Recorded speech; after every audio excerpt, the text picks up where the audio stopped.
この日は朝早くハンガリーのブダペストに到着。温泉やボート漕ぎなどデート気分な旅行を楽しみました。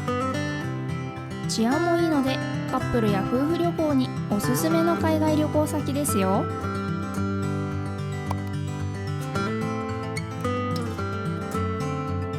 さて、先に到着をしていた姉妹船のマキシマの横に船をつけ、マキシマの中を通って港に上陸。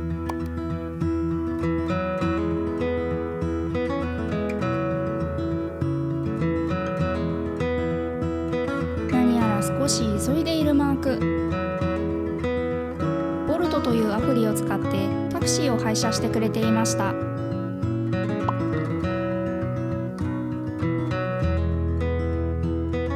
トラムも乗りたいなと思っているんですが、タクシーの方が効率が良さそうだったので、一旦タクシーに乗って朝風呂に行くことにしました。ちなみにこの日はドナウ川クルーズ12日目。3日目に行ったプシュタもかなり面白かったので、興味のある方はぜひ行ってみてください。タクシーに乗っていざ出発。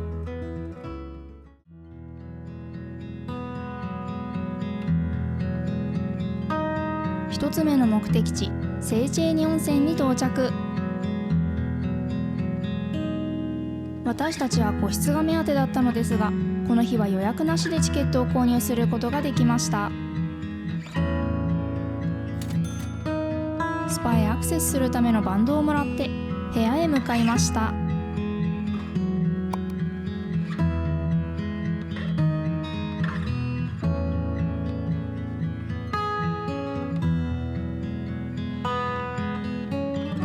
スパに到着。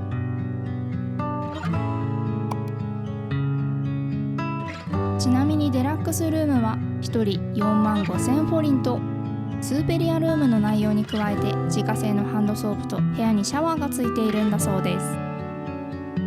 この施設は日本人の感覚からすると温泉というよりはプールの施設にあたる場所なので、通常はタオルやビーチサンダルなどが必要になります。ですが今回は個室にしていたので水着以外は不要でした。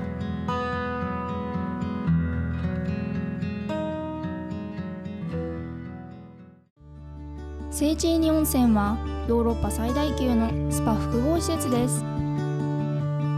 1881年にアルテシアン浴場として鉱山技師のビルモス・ジグモンディの主導で開設されました。その後1913年に現在のセーチェーニ温泉がギョーゾチグラーの設計により建設され、現在では屋外に3つの温水プール、屋内に2つのプールがあります。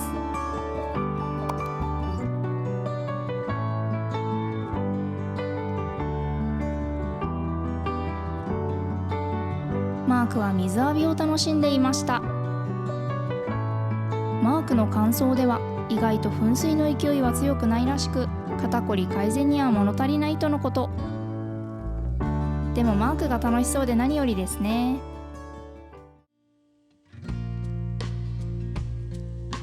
次は近くの公園へやってきました。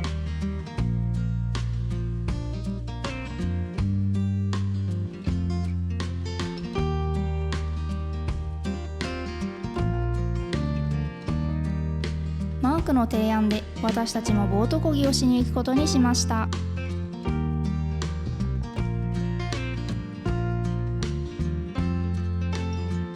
ボートは30分で3000フォリント。チケットを購入してボート漕ぎスタート。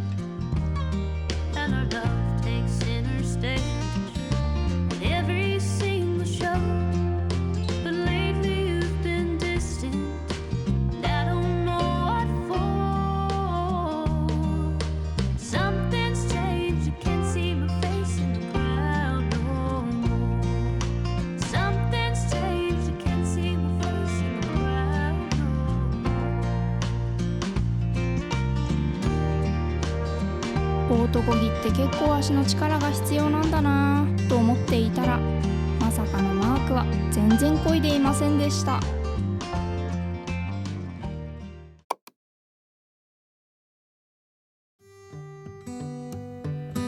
次はすぐ横の英雄広場へやってきました。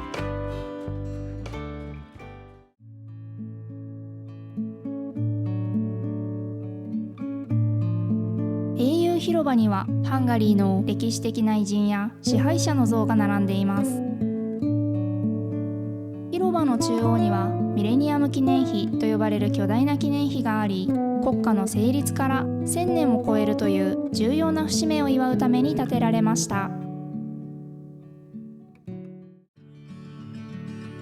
さて、地下鉄のチケットを買ってこれから川沿いへ向かうことにしました。マークの指との相性が悪く、何度か画面をタップしていましたが、無事チケットを購入。クレジットカードで購入できました。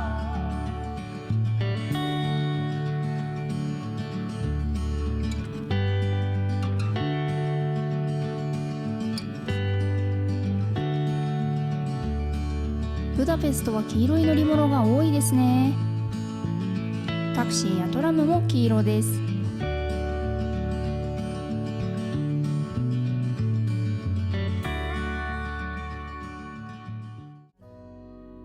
さて、川沿いへやってきました。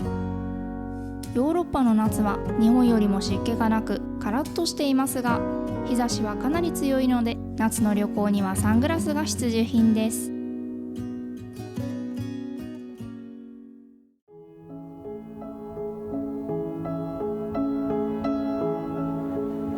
ドナウ川遊歩道の靴はホロコーストの犠牲者を追悼するためのモニュメントです。靴はさまざまなスタイルやサイズで表現されており、射殺された人々の悲劇的な出来事を思い起こさせるものとなっています。この場所は過去の悲劇を記憶し、同じ過ちを繰り返さないようにするための継承としても機能しています。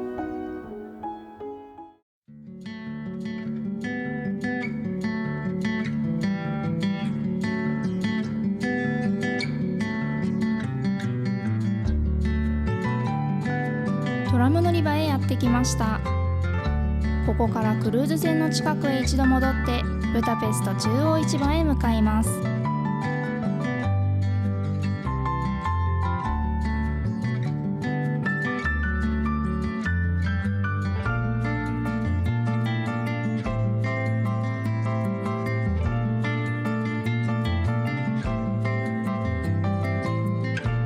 正面に見えるのがブダペスト中央市場です。市場は19世紀末に建設され、美しい鉄骨造りの建物が特徴です。そのためか少し駅っぽい印象の建物ですね。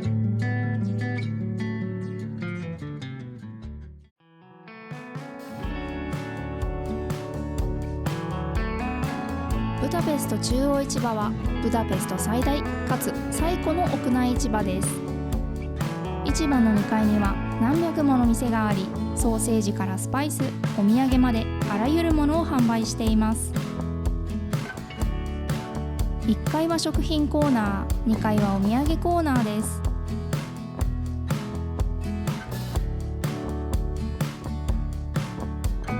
とっても可愛い食器を見つけました。ハンガリーは花柄の刺繍やペイントが多いですね。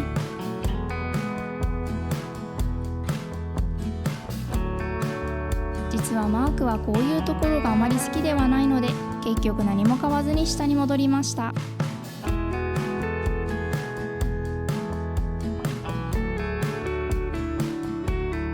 クルーズのテーブルのメンバーの一人が誕生日なので、プレゼントにチョコレートを買おうと思い、このスタンドを覗いてみることに。ハンガリーにチョコレートのイメージがあるわけではないんですけどね。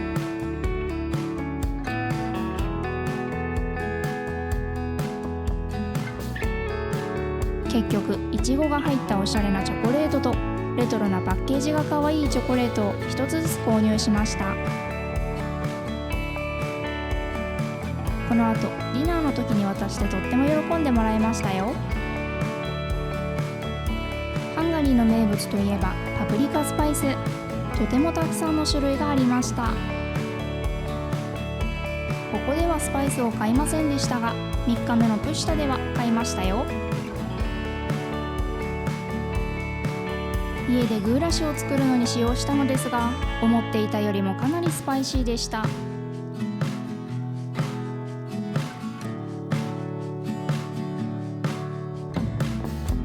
最後はマークがずっと買いたかったサラミを見ることにしました。マークパパへのお土産なので、パパちゃんの好きな豚のサラミにすることに。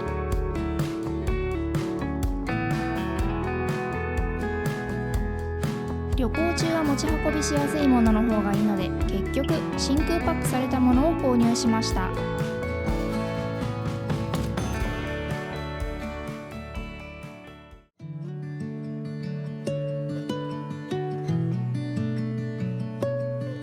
夜までまだまだ時間がありましたが、夜景の美しさで有名なブダペストのナイトクルーズを楽しむため、船は夜までブダペストに滞在。クルーズ船内ではその日の国の伝統料理も提供してくれるので、外では食事をしなかったのですが、ハンガリーでは牛肉やパプリカを煮込んで作るスープグヤーシュやピザのようなパンのようなランゴシュという料理が有名なので、もしハンガリーを訪れる機会があればぜひ試してみてください。フォアグラ料理も有名ですよ。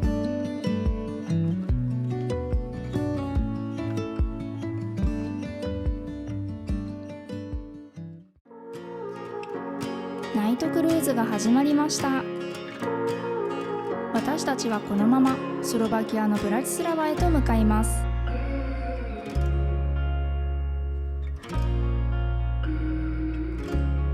クルーズ船のデッキを歩きながら夫婦でクルーズ旅行の思い出に浸ったり、船内のバーで飲み物を楽しんだりすることで、ブダペストの夜景は忘れられないロマンチックな思い出になりました。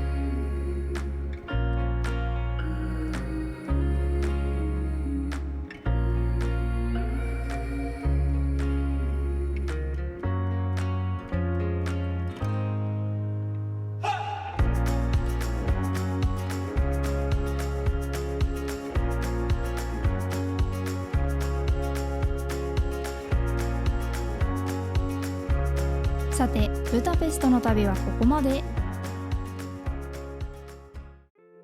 次回はスロバキア・ブラチスラバの旅動画です。チャンネル登録、高評価ボタンお願いします。